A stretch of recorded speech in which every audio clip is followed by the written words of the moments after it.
କଥା ହେଉଛି ଯେ ବିରୋଧୀ ଦଳର ବା ବିଜୁ ଜନତା ଦଳ ଲେଜିସ୍ଲେଟିଭ୍ ପାର୍ଟିର କାଲି ମିଟିଂ ଥିଲା।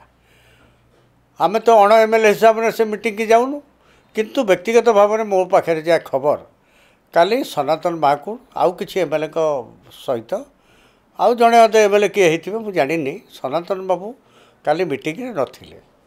ଯେହେତୁ ସନାତନ ମହାକୁଡ଼ କାଲି ମିଟିଂରେ ନଥିଲେ, ତେଣୁ ଆଜି ଆସେମ୍ବଲି ହଠାତ୍ ଗେଟ୍ ପାଖରେ ସନାତନ ମହାକୁଡ଼ ମୁଖ୍ୟମନ୍ତ୍ରୀଙ୍କର ପୂର୍ବତନ ମୁଖ୍ୟମନ୍ତ୍ରୀଙ୍କର ଦେଖା ହେଇଗଲେ, ଯେ ଲିଡର ଅଫ୍ ଅପୋଜିସନ୍।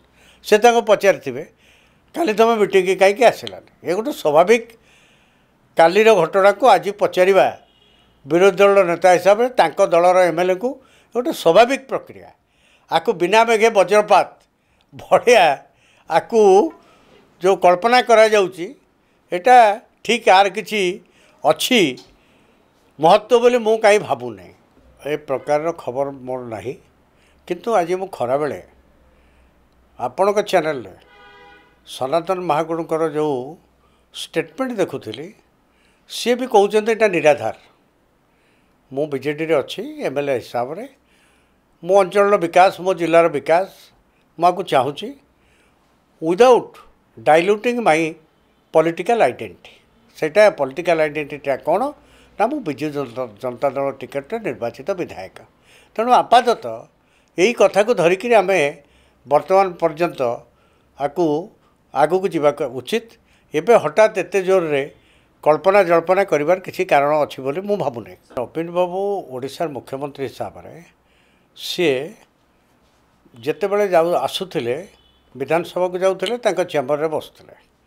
ବର୍ତ୍ତମାନ ସିଏ ମଧ୍ୟ ତାଙ୍କ ମନରେ ଯାହା ମୁଁ ଲକ୍ଷ୍ୟ କରୁଛି ତାଙ୍କ ବଡ଼ି ଲାଙ୍ଗୁଏଜରେ, ସେ ବିରୋଧୀ ଦଳ ନେତା ହିସାବରେ ଜଣେ ବହୁତ ସିନିୟର ଏବଂ ବଡ଼ ଲିଡର ହିସାବରେ ତାଙ୍କର ସେ ନିଜର ଗୋଟେ ଚେହେରା ତିଆରି କରିଛନ୍ତି। ତେଣୁ ସେ ହୁଏତ ବିରୋଧୀ ଦଳ ନେତା ଚ୍ୟାମ୍ବରକୁ ଗଲାବେଳେ ଅନ୍ୟ ଯିଏ ଦେଖା ହେଉଛନ୍ତି ତାଙ୍କ ସାଙ୍ଗରେ କଥାବାର୍ତ୍ତା ବାହାରେ ହେବାରେ କ'ଣ ଅପ୍ରାସଙ୍ଗିକତା ଅଛି। ଏଇଟା ଗୋଟେ ନେତା କର୍ମୀ ଭିତରର କଥା, ଗୋଟେ ବିଧାୟକ ଏବଂ ତା ଦଳର ନେତା ଭିତରର କଥା। ତେଣୁ ସେଥିରେ ତିଳକୁ ତାଳ କରିବାର କୌଣସି କାରଣ ଅଛି ବୋଲି ମୁଁ ଭାବୁନାହିଁ।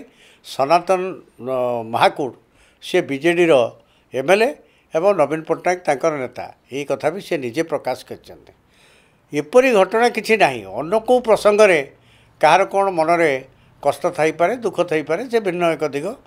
କିନ୍ତୁ ସନାତନ ମହାକୁଡ଼ ବର୍ତ୍ତମାନ ବିଜେଡ଼ିର ଏବଂ ନବୀନ ପଟ୍ଟନାୟକ ତାଙ୍କ ନେତା, ନିଜେ ସେ କଥା ଆଜି ମଧ୍ୟାହ୍ନ କନକ ଟିଭି ଚ୍ୟାନେଲ ଜରିଆରେ ଏ କଥାକୁ ପ୍ରକାଶ କରିଛନ୍ତି। ମୁଁ ତାକୁ ହିଁ ଆଧାର କରି ମୋର ମତ ଦେଉଛି।